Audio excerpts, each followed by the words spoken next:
నా పేరు బీరం శ్రీనివాసరెడ్డి, అన్నారం గ్రామం, మండలం మహాదేపురు, జిల్లా జయశంకర్. బంపర్ కాయలు బంపర్ విత్తనం పెట్టుకుంటే 110 నుంచి 120 కాయలు ఉన్నాయి. కాలుగంటికి 5 కచ్చాల కాయలు దిశలా బంపర్ పెట్టుకోవచ్చు. నమస్తే అన్న, జయశంకర్ భూపాలపల్లి జిల్లా, మన ప్రజెంట్ మాదాపూర్ మండలం అన్నారం జిల్లా. సో ఈ ఫార్మర్ వచ్చేసి శ్రీనివాసరెడ్డి అన్నమాట. ఈయన చేనులో ఒకసారి బంపర్ వేయడం జరిగింది. ఈ రిజల్ట్ ఒకసారి ఆయన అభిప్రాయంతో తెలుసుకున్నాను. నమస్తే అన్న. నమస్తే అన్న. నీ పేరేం పేరు? బీరం శ్రీనివాసరెడ్డి, ఏ ఊరు? అన్నారం మండల్, మాదేపూరు, డిస్టిక్ జయశంకర్ జిల్లా. ఇప్పుడు మీరు లాస్ట్ ఇయర్ వేసుకున్న దానికంటే ఈసారి బంపర్ ఏ విధంగా ఉన్నాను, మీ ఒక అభిప్రాయం చెప్పండి. బంపారం ఇప్పుడైతే 3 ఎకరాలు వేసిన ప్రస్తుతానికి.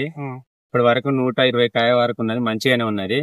ఇప్పుడు బంపరు ముందు దేశాలు కూడా వేసుకోవాల్సింది. బంపర్ సీడ్ బాగుంది ఇప్పటి వరకు అయితే. దీంట్లో మీకు రిజల్ట్ అనేది ఏ విధంగా డౌపడా? కాయ సైజుల్లోనా, లేకుంటే ఎక్కువ రావడం వలన, అంటే ఇప్పుడు వర్షాలు కొట్టినా కూడా ఇప్పుడు 110 కాయ దాకా ఉన్నది కదా, మళ్ళీ ఇంకో దేశ వచ్చేటట్టున్నది కదా. సుమారుగా ఎన్ని కాయలు ఉన్నాయి ఒక చెట్టు? చెట్టుకు 120 నుంచి 130 వరకు ఉన్నాయి. ఎన్ని రోజులు అవుతుంది పంట? 110 రోజులు అవుతుంది. 110 రోజులు. ఇప్పుడు ఏమేమి మందులు కొట్టిరన్న? దీనికి ఓనో కొట్టిన. ఓకే, ఈ ఎరువు మందులు ఏం కొట్టిరు? DAP, urea, 2020. అంటే మామూలుగానే సాధారణంగా అన్ని వేసుకునేటట్టే దీనికి వేసారు.